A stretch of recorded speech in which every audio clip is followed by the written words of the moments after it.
breads, cereal, and fizzy drinks linked to higher cancer rates. IMF says world not heading for 2023 recession. Ukraine gets fighter jets from Poland and Baltic nations. Germany seizes on Silicon Valley's downturn. Texas Senate to ban specific communities from buying property. South Korea slides towards recession. Iran dancing couple given 10-year jail sentence. Michael Jackson's nephew to star in King of Pop biopic.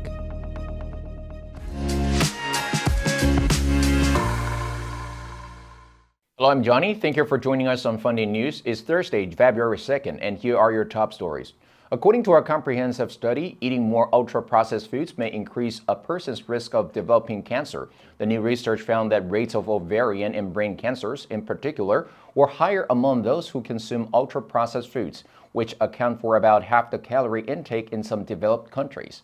Specifically, the study found every 10 percentage point increase in the consumption of ultra-processed foods was linked to a 90% increase in the risk of developing ovarian cancer. Ultra-processed foods, which include fizzy drinks, mass-produced packaged breads, many ready meals, and most breakfast cereals, are often high in salt, sugar, fat, preservatives, and coloring. The new study found there was a 6% greater likelihood of actually dying from cancer for every 10 percentage points increase in ultra-processed food consumption. For ovarian cancer, the increase in the chance of dying was 30%, while for breast cancer it was 16%. The new study was published in eClinical Medicine, a publication which is linked to the Lancet Medical Journal. The International Monetary Fund has given a brighter outlook in its latest report than in October, predicting that inflation will slow. It said that European economies had shown more resilience than expected. The report said global inflation is expected to fall from 8.8% in 2022 to 6.6% in 2023 and 4.3% in 2024. The fund did not expect global GDP to shrink. And IMF chief economist Pierre-Olivier Gourinchas said we are well away from any sort of global recession marker. The economy, it's going to have an impact on the supply side. The IMF said global economic growth is predicted to fall from 3.4% in 2022 to 2.9% in 2023, and then rise to 3.1% in 2024. The organization noted that the world economy still faces serious risks, including Russia's war against Ukraine, potential future waves of COVID-19 in China, and high interest rates leading to crisis in countries saddled with considerable debt.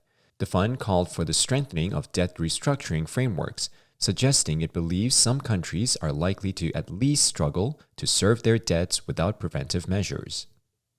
Ukraine won support on Tuesday from Baltic nations and Poland in its quest to obtain Western fighter jets. In the Latvian capital of Riga at a news conference with Baltic and Polish colleagues, Estonian Foreign Minister Umas Reinsalu said Ukraine needs fighter jets, missiles, tanks. We need to act.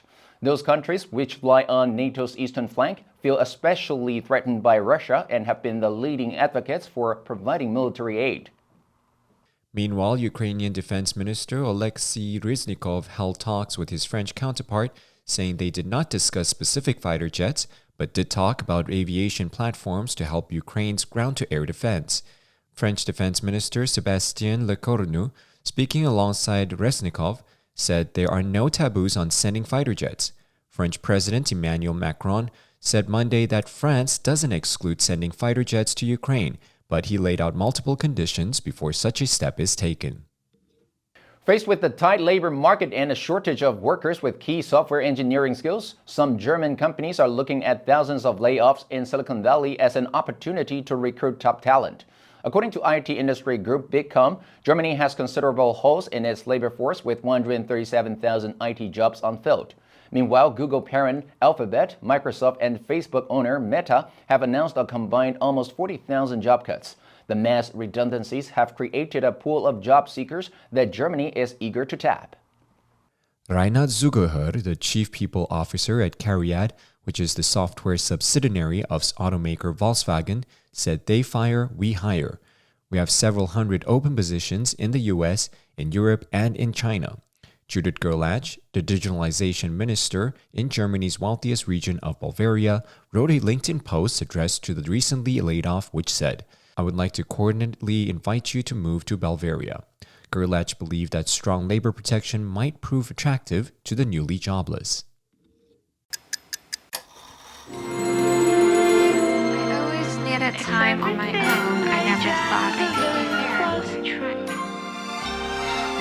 I take your blessings with your heartaches too.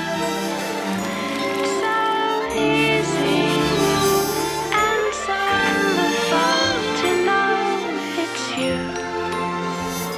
学习，一切从今天开始。FUNDAY 英语。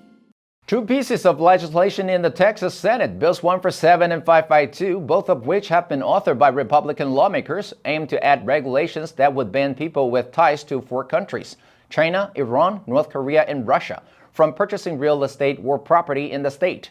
The latter bill, 552, relates to the purchase of agricultural land by companies with ties to the four countries.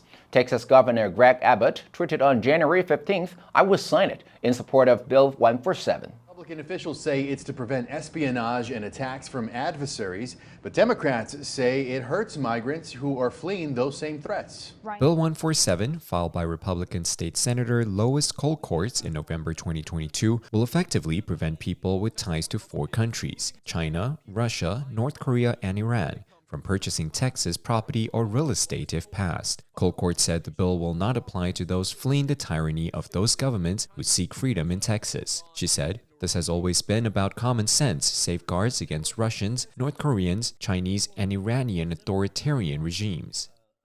Reuters reported that South Korea's economy inched toward its first recession in 3 years as data on Wednesday showed its January trade deficit soared to a record high thanks to a plunge in exports caused by a combination of long holidays and cooling global demand. Asia's fourth largest economy, which relies heavily on trade for growth, shrank by 0.4% in the October-December quarter and is now on the brink of falling into what would be its first recession since the middle of 2020, during the height of the COVID-19 pandemic. But rather rapidly rising prices that threaten countries around the world. The media said that Korea's exports fell 16.6% in January from a year earlier. Trade Ministry data showed worse than an 11.3% decline predicted in a Reuters survey and the fastest drop in exports since May 2020. Meanwhile, its import fell 2.6% compared with a year earlier. As a result, the country posted a monthly trade deficit of $12.69 billion. The Korean Trade Ministry data showed that sluggish trade performance in January was a 44.5% dive in semiconductor exports and a whopping 31.4% plunge in sales to China. An Iranian couple in their 20s have been given jail sentences totaling 10 years after posting a video of themselves dancing in the street. They were reportedly convicted for promoting corruption, prostitution, and propaganda. The video showed them dancing by Tehran's Azadi Tower. The couple did not link their dance to the ongoing protests in Iran.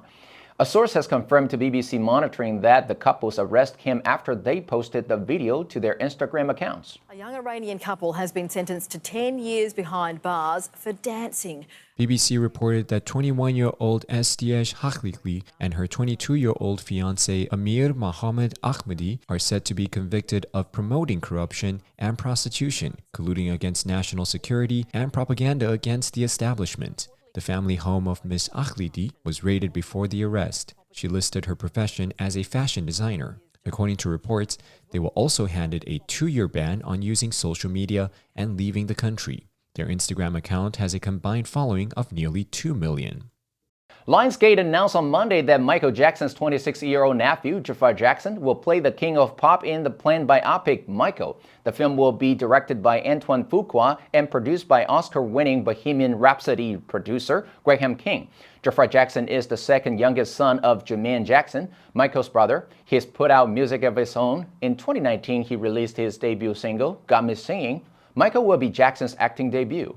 The 26-year-old rising star is set to play the iconic... Michael will be an authorized portrait of the pop star Michael Jackson, who died in 2009. The film, scripted by Gladiator and The Aviator screenwriter John Logan, is being produced with the cooperation of the singer's estate. On Twitter, Jackson said, "He's humbled and honored to bring my uncle Michael's story to life." Fuqua said in a statement that Jackson has a natural ability to emulate Michael and such a great chemistry with the camera. Michael is to begin shooting this year. FUNDAY News will help you sharpen your English skills and keep you informed about international current events. If you want to know more about our other programs and keep learning about the world's most important topics in English, please click the link in the description below to join FUNDAY for free. I'm Johnny Wu, your host. I will see you next time.